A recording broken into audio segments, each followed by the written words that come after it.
Excuse me. Yes, sir? Is this the Hagenmeyer Clinic? That's correct. I thought I was in a garden center. Oh, the plants. They were my idea. A little greenery to evoke the spirit of nature. How may I help you? Has Marquet been visited by a man in a clown costume? Oh, no. You haven't seen a man in disguise? Well, there's Theodore the bear. He comes every Thursday to entertain the children. Personally, I think he scares them half to death in that crummy old bear suit. If I was stuck on my back with tubes in every orifice, he's the last person I'd want to see. Has Marquet had a visit from a pair of gangsters? I should hope not. Can you describe them? A thin guy who looks like a weasel and his friend, the gorilla. Sounds as if they escaped from a zoo. I'm here to see Jacques Marquet. Oh, yes. Are you related to our client, sir? Yeah, I'm his, long-lost brother. A brother half his age with a different name and an American accent. Yeah, people always say that. I blame Mom. We were separated at an early age, after a mix-up in the nursery at the Oakland shopping mall. I've never heard anything so ridiculous in all my life. I guess not. So, do I get to see Marquet before the funeral? That attitude will get you nowhere. My instructions were quite clear. No one gets to see Marquet. So unless you can prove you're a relative or a close acquaintance, you're wasting your time here. Look at this ID pass. So you're Merlin. Marquet's been asking for you. For me? Yes. He was shouting your name when they brought him in here. Now, let me see. He was on Ward B12, as I recall. Oh, he's being transferred to... Oh dear. He's on Ward J2. That's... Nurse Grendel's ward. What's so bad about Nurse Grendel? She runs that ward like a South American prison. Keeping a well-disciplined ward isn't a crime, is it? Well disciplined. In the discipline and punishment stakes, she'd whip the butt off the Marquis de Sade. Everything, I mean everything, is done to a strict routine. 6 o'clock alarm call, 6:10 bowel movements, and woe betide anyone who doesn't have a result. Those patients of hers are like Pavlova's dogs. She sounds like a real nightmare. And then some. If Nurse Grendel is that bad, how come the authorities tolerate her? She's like part of the furniture. Oh, you mean she's been here a long time? No, I mean there's not a man in this clinic who hasn't sprawled out on her. I was beginning to get the picture. This woman was jealous, with a big green capital J. How do I find Nurse Grendel's ward? Down the corridor on the left, turn right at the senior consultant's washroom. Right again at the executive coffee lounge. Bear left past the administrator's sauna. And turn left at the end. That's J2. And good luck. Have you seen this man here at the clinic? No, sir. And I never forget a face. Thanks for your help, ma'am. You're welcome.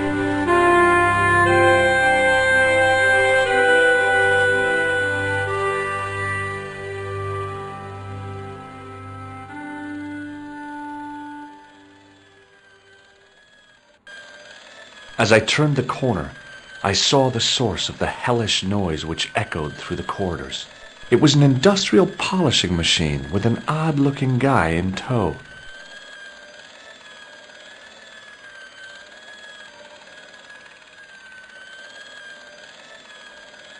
Hello. What's that? I said hello. Oh, hiya. I'd like to talk to you for a minute. That's what I thought you said. Don't look so down in the mouth. No matter how bad things seem, I never let life get on top of me. Oh, yeah? What's your secret? Why, it's easy. All you have to do is smile and whistle this little tune. You know what? If you start whistling, I'll bust you in the teeth. It's a deal. Do you know a nurse called Grendel? Sure I do. Is she on duty today? Yeah, end of the corridor, Ward J2. Have you seen any unsavory characters lurking about in the corridors? No, sir, I haven't. But I've got nothing to worry about. What's that, Mr. Shiny? You'd take good care of the rascals, I'll bet you would. With a friend like him, I've no fear of oppressors. It must be a great comfort. He is. Would Mr. Shiny be your polishing machine by any chance? Please, don't call him that. He's more of a friend than a machine. I've had Mr. Shiny for 3 years and he's never let me down once. How come you got so attached to a polishing machine? I asked you not to call him that. He's got a name, you know. Yeah, Mr. Shiny. It's just that... You think it's odd, don't you? No, I don't mind. The rest of the staff think I'm twisted. I heard them snorking behind me back when I gave Mr. Shiny his weekly pull through. Whatever you've got with this metal mop-foot is probably a fine and noble thing. It is? Say, it's not every day I meet someone as crazy as me. Do you know where I'd find a patient called Marquet? No, I'm not allowed on the wards with Mr. Shiny. Do you recognize the man in this photograph? Who is it? That's what I'm asking you. Have you seen him before? How should I know?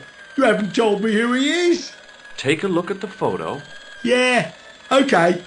Now, have you seen him before? No. See you later. Yeah, take care now.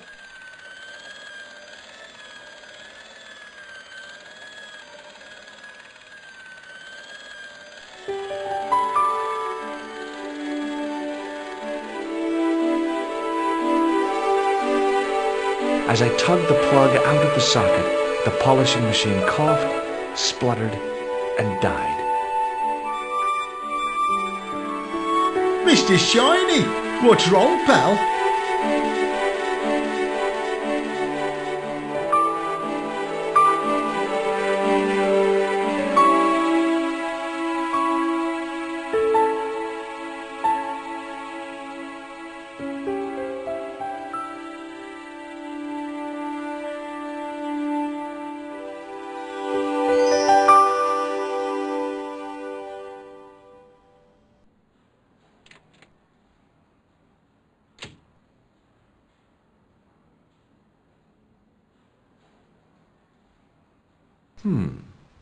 Dr. Stobart at your service.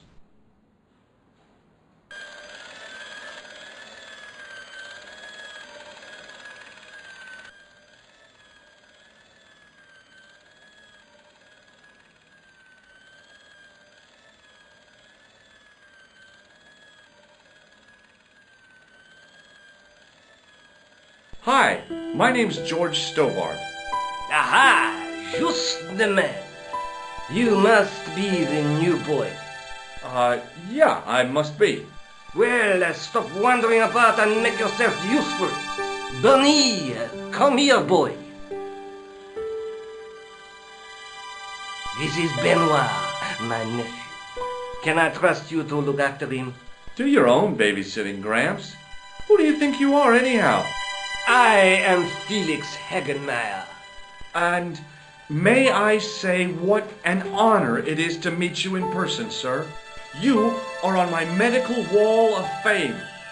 Right up there with Pasteur and Leary. I look on it as a privilege, no, an honor, to look after your nephew, sir. He is fresh out of medical school. It will open his eyes to see a real doctor on the job. I'll bet.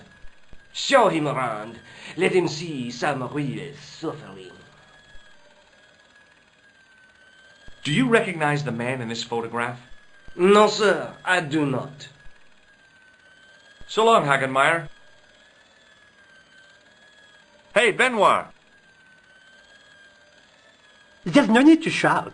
What do you want?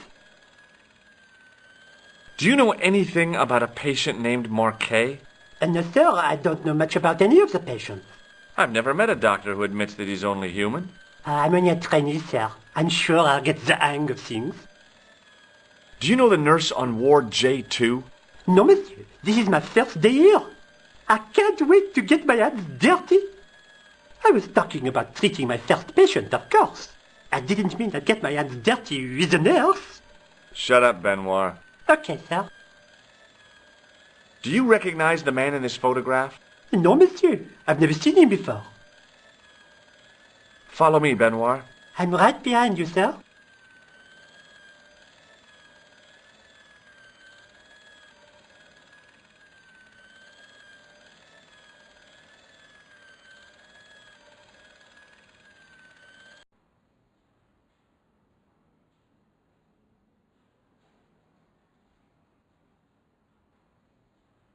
Good afternoon, doctor. Oh, hi. Is this Ward J2?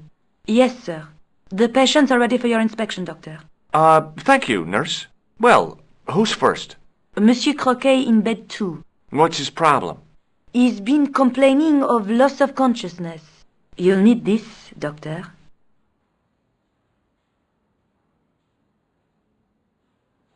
She gave me a long, narrow metal box and a stunning smile. Thanks.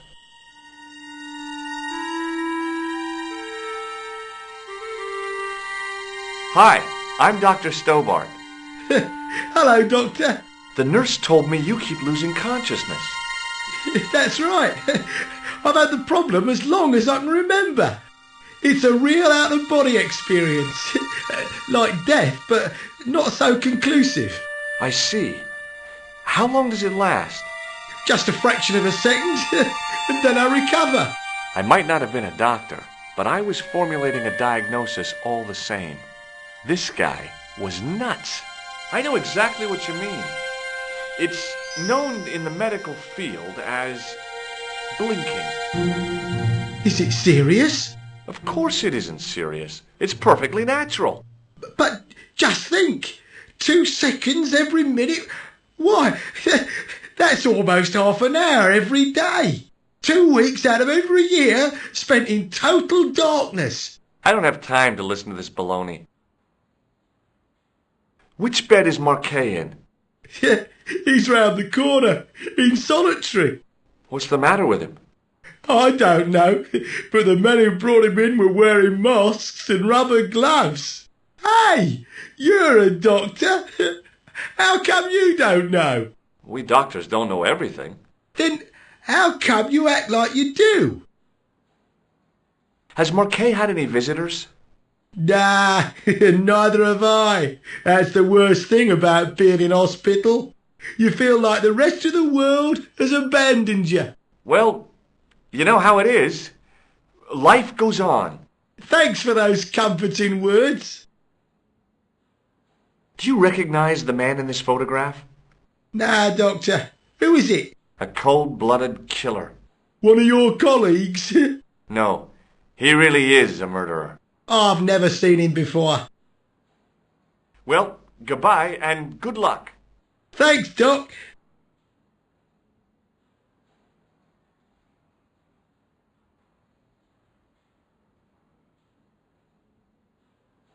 Could you take a look at the client in bed number 3 now? His name is Eric Sopmarsh. What's his problem?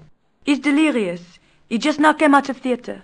He's recovering from major surgery. I'll have him up and about before you can say, Lazarus, get out of your bed and walk.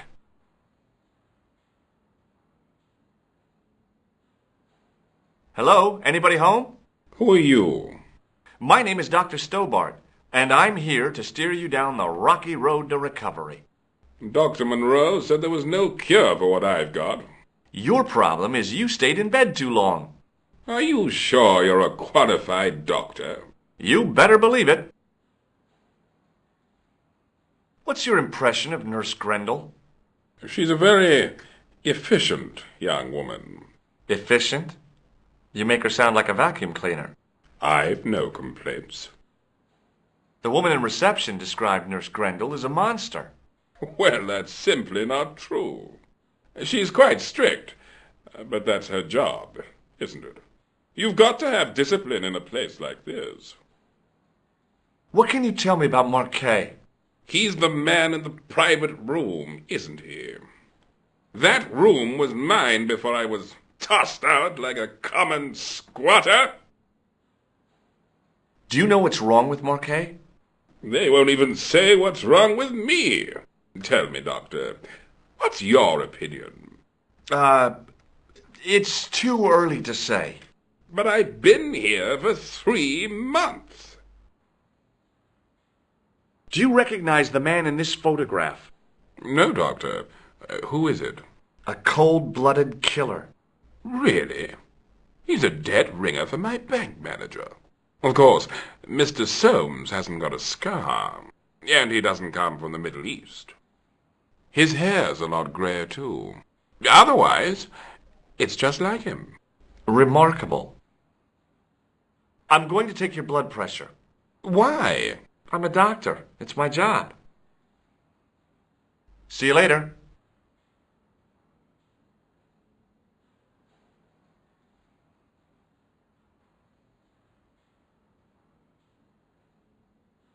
Doctor! What is it? You haven't taken my blood pressure.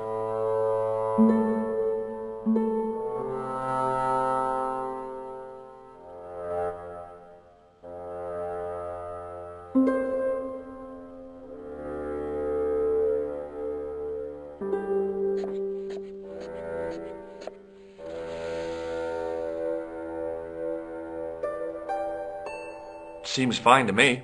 You're not doing it right. Of course I am. No, you're not. Dr. Monroe never did it like that. I can't take a satisfactory reading while you're excited like this. I'll come back later.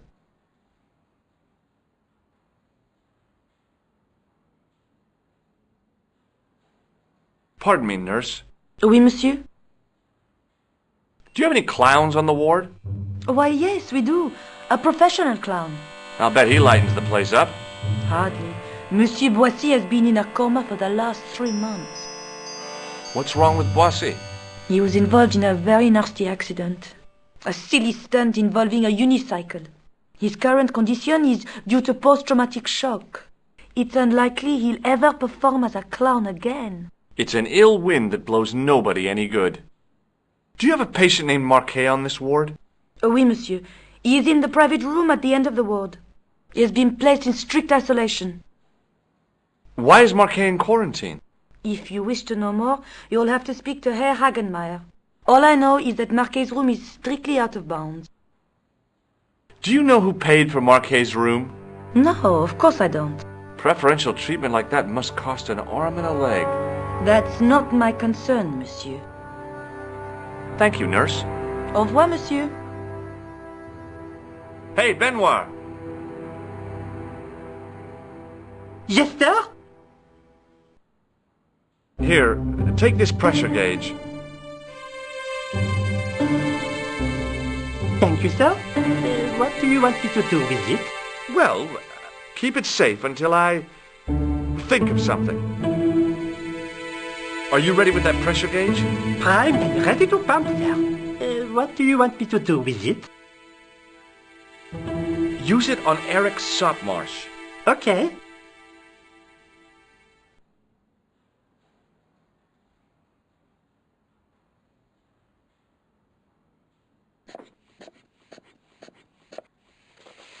I'm Dr. Stobart. Bonjour, docteur.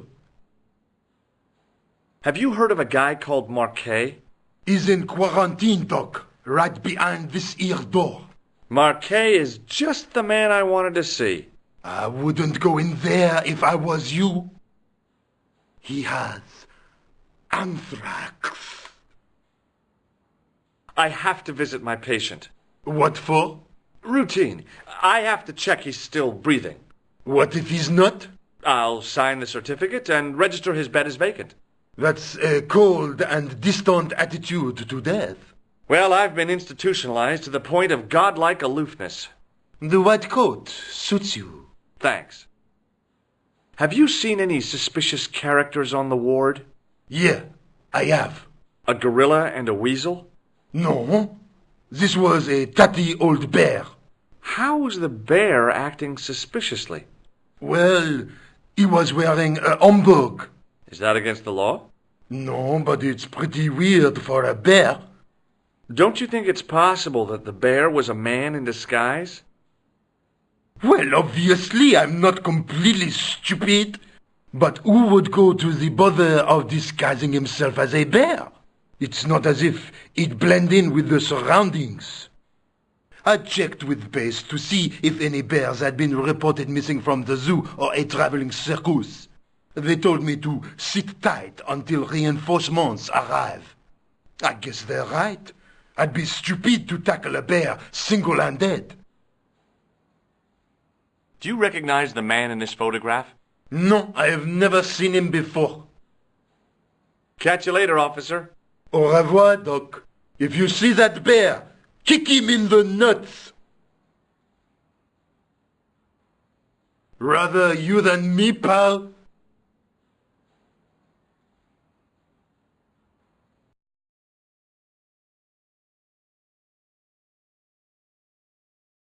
Marquet? Yes, I am Marquet. I've been expecting you. You have? Well, what are you waiting for? Get it over with. I just want to know what I should do with the gem. The Lamar gem. Yeah, right here in my pocket. I thought you were one of the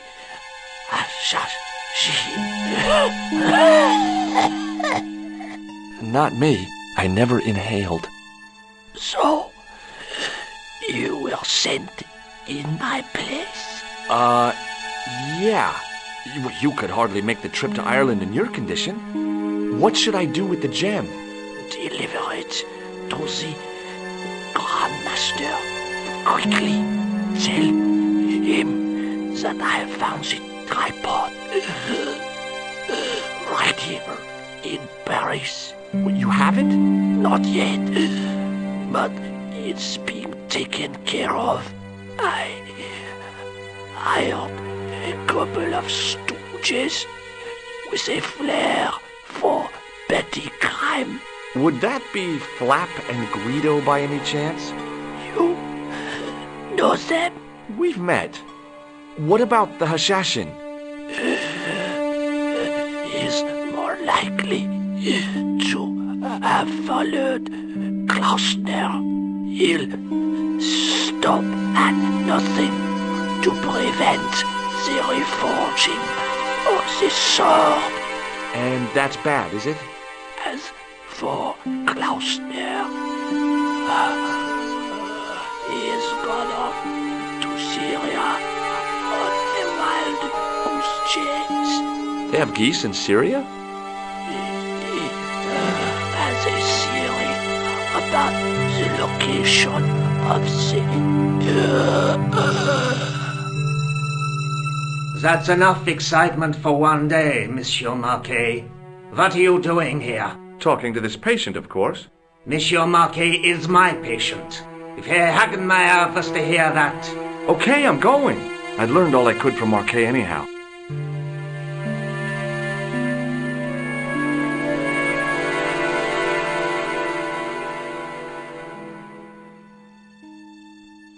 Ah, there you are, sir.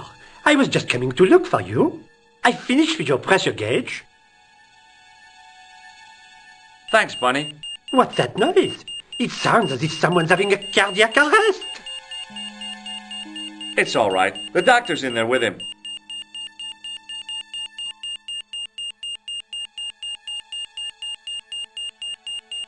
Are you sure he was a doctor? Oui, monsieur. He showed me his ID. It was Dr. Braille. There's no Dr. Braille working here. He's an imposter! The door's locked. Help me, officer.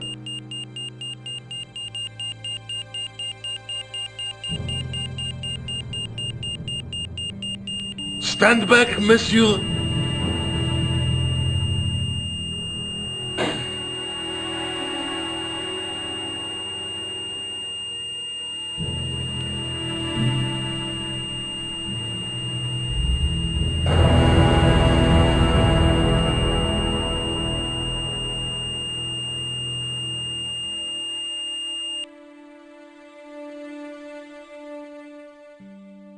I found Jacques Marquet. Did he talk? Yeah, he talked. For the very last time. He's dead. Yeah, killed in cold blood by a bogus doctor. That's despicable. What kind of guy would pass himself off as a doctor and take advantage of a dying man? Was it Khan? No, I don't know who he was, but it certainly wasn't Khan. He got away, out the window. Have you ever heard of the Hashi-Ashin? No. Marquet said that they were his biggest enemy. His biggest enemy was the bogus doctor. Don't remind me. That guy was evil. He had wild, staring eyes like a dead fish. I'll never trust a doctor again. Do you think the assassin was responsible for killing Marquet? I don't think so. He could have finished him off the first time. Besides, Marquet would have recognized him. He was pumped to the gills with sedatives. He wouldn't have recognized the 4 horsemen of the apocalypse unless they'd introduced themselves. Have you found out any more about the Knights Templar? Yes, I have. The guy responsible for their downfall was Philippe IV, the King of France, otherwise known as Philippe le Bel. Well, he is known to history as Philippe the Fair, but I doubt if the Templars called him that. I'm sure André will tell you all about him. I guess I'd better go back and talk to that weirdo. Which one, Rousseau or Sergeant Mou? Oh, were you referring to André? I'll let you work it out.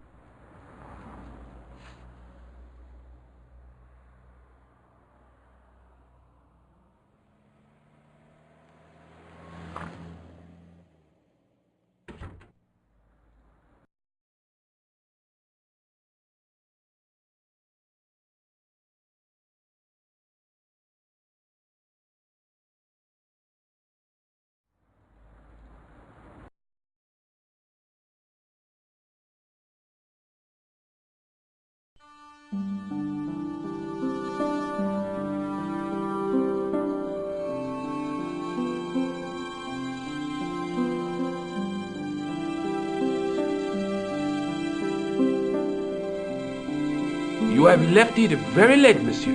Late for what? Anything? I am closing the museum soon. You wouldn't like to get locked in. I can tell you. Not in this gallery. Why not? It is haunted, monsieur. You don't believe in ghosts, surely. Oh, yes, I do. 7 years ago, a lad managed to hide in here. He made a bet with his friends, I suppose. When I found him in the morning, he was cold as ice and stiff as a board.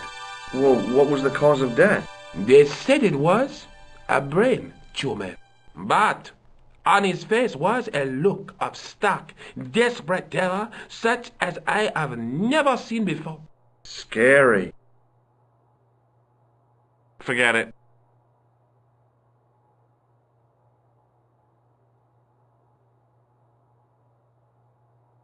Hi, André. Hello, Georgie. I think you ought to know that the tripod is going to be stolen. The Lochman tripod? No. It's true. I can give you a description of the thieves. Before the supposed event has taken place? I heard them planning the raid. They're wasting their time. The tripod is protected by a state-of-the-art alarm system. Well, don't say I didn't warn you. Why don't you loan the tripod to me for safekeeping? Because I'd never see it again. Well, don't you trust me? It's not a question of trust, George. That tripod is hundreds of years old and extremely fragile. I get your point. What can you tell me about Philippe le Bel? He was responsible for the extermination of the Knights Templar. I know that, but why was Philip so hot to get rid of them? Mostly because he wanted to get his hands on their treasure. He had an enormous debt and a lifelong war with England to fund. The trouble was the Templars were a highly respected holy order. If the Templars were so powerful, how did this Philippe dude wipe them out? By underhanded, dishonorable means, of course. The Pope was Clement V, a Frenchman. French, huh? Handy for Philippe. Fate had nothing to do with it. He was Philippe's puppet, planted to further his political ambitions. Philippe wanted the wealth of the Templars and used Clermont to get it. So what was Philippe's plan? What happened? Sealed orders were sent out all over France, not to be opened until the appointed day. That day was Friday, July 13th. That's the origin of our superstition regarding that date. At dawn, throughout the whole of France, the Templars were arrested. It was the biggest bust in the history of the world. What happened to the Templars after their arrest? Philippe was out for blood, so he handed the Templars over to the Inquisition. Not surprisingly, they confessed to a sensational and sordid list of blasphemies. Like what? Oh, the sort of things you read about in the gutter press. Devil worship, lewd sexual practices, spitting on the Holy Cross, that kind of thing. Well, that must have given their lawyers some headaches. Whether or not the accusations were true, this was not good publicity. Most of the charges were probably cooked up, but so were the Templars, literally. Hundreds of them were found guilty of heresy and flamed grilled at the stake. They died protesting their innocence. But surely Philippe had no proof of his charges against the Templars. A man will admit anything under torture. The Inquisition fabricated some nonsensical demon called Baphomet, and then suggested to their victims that this was what they worshipped. But they didn't have to agree. The records show a Templar coming to trial with both feet burnt off. Fragments of flesh and charred bone falling from the stumps. What would you not admit to stop such torment? So there was no truth at all in the Baphomet accusations? Not a shred. Almost every victim described the idol differently. No, Baphomet never existed outside the sick minds of the Inquisitors. So Philippe stole the Templars' riches, huh? Oh no, they weren't stupid. The king's troops marched first on the temple in Paris, then to the Templar home port at La Rochelle. There was no trace of the treasure, and the fleet of the Knights Templar had set sail. Have you ever heard of the Hashashin? Why, yes, it was a radical Muslim sect whose name became synonymous with murder. It was formed in 11th century Persia, shortly before the Crusades. At roughly the same time as the Templars. Yes, they gave a new word to our language, Assassini, the assassins. How did the assassins get their name? From the legend surrounding the secrets of their initiation rites. A young man who sought to join the sect was given hashish until he drifted into dreams. He awoke to find himself in a fabulous garden with everything he could wish for. The freshest water, the most delicious food, the choicest hash, and the most delectable women imaginable. Cool. Do you have the address? I haven't finished the story. There was a price to pay for this taste of paradise. Wouldn't you just know it? The young man would wake the next day to find himself back in the real world. He was told that he'd been given a glimpse of the heaven reserved for holy martyrs. A heaven he would enjoy for eternity if he was willing to join the Hashashin. How did the assassins operate? Well, as I explained, the new recruits would be only too willing to die for the cause. They'd be instructed in the use of the dagger, poisons, and disguise. Then the Grand Master of the sect would name an enemy of Allah. And they'd stop at nothing to eliminate that enemy. You got it. They were fearless and deadly. Does the cult of the assassins still exist? Take a look around at the world today. You tell me. Thanks for your help, Andre. You're welcome.